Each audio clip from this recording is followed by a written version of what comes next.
Coach, you step back. Now, who can tell me our fourth step? Ah, there it is. To go big. Now, when I say go big, I don't mean like a fish underwater, a puffer fish going around the sharks. Look how big I am. No, I'm not talking about that type of big, even though that's pretty big. Going big doesn't mean doing wild and crazy things, jumping off the roof of your parents' garage. No, nothing dangerous. Being big comes in three parts.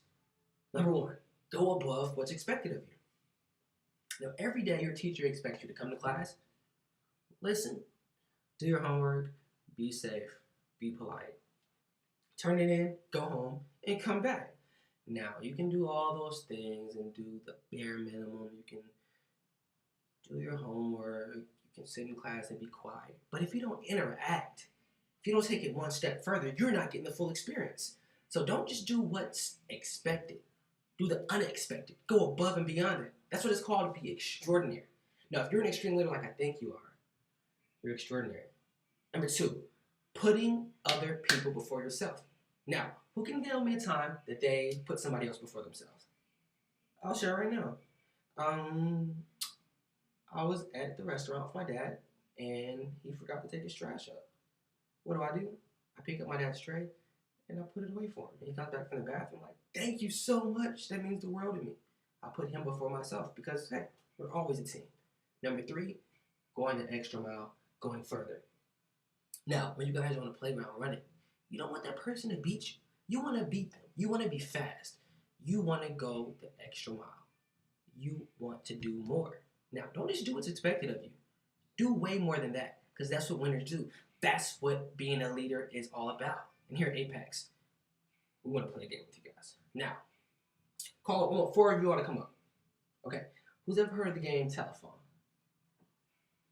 Okay, all right, telephone is, I'm going to whisper something to you, and then I'm going to tell you, you're going to tell the next person, and they're going to tell the next person, and they're going to tell the fourth person. Now, as you all convey the message, I want you to get louder, okay?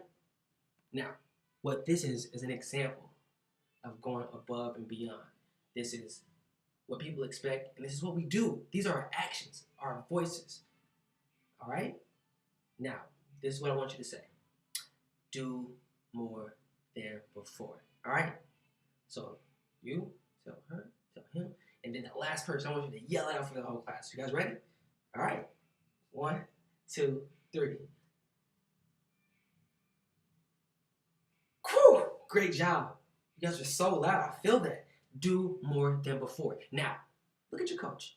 Say, Coach, what can I do to help? Well, I'm sure she can think of a million things. If you see trash on the ground, pick it up. If you see pencils, shavings all around, get the dustpan, sweep it up. She's going to have to do it, but she's your teacher, and she needs your help. Now, I got a huge story about doing more than before. Who has YouTube? Yeah, watch YouTube every day. All type of funny sports clips. And the one really great sports clip is about this kid. His middle school was the Eagles. His name was Keith. Everybody say, what's up, Keith?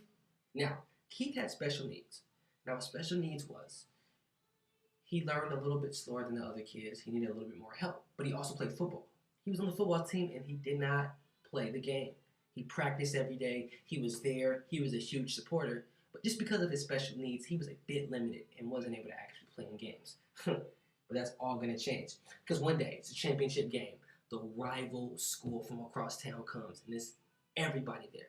Now, the last play of the game, the quarterback gives it to the wide receiver. He throws it. The wide receiver runs, and Keith's team's about to win. They're about to go in the end zone, and the player falls down at the 1-yard line, which means they only have a few seconds to get one more playoff.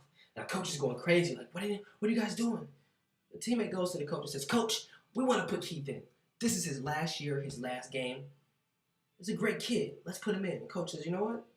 Let's put Keith in there. So they put Keith in the game. The quarterback looks to the left, looks to the right. Hi! Passes the ball to Keith. Keith's the running back. Keith runs in the end zone. Game over. Touchdown Eagles. Now, the coolest thing about that is that the whole team went big. The coach went big. All the players went big. The referees went big. The fans went big. Everyone's chanting and cheering Keith's name because they know he's a great guy. He always did above and beyond. He always went big. So he didn't even need to ask his teammates. They did it. That's what being a great teammate is. They put others before themselves, and they did the extraordinary. Now, that's what it takes to be a great leader and a great teammate. Now, Keith scoring a touchdown was amazing, but it wasn't just about that. Keith was happy that others appreciated him. Now, when I point to you, I want you guys to stand up. Stand up. Everybody stand up. Point to your coach and say, Coach, we are your team, and we will do whatever you need of us. Now look back at me. We're going to see you guys tomorrow for our final step. All right? See you guys tomorrow. Coach, you said checking out.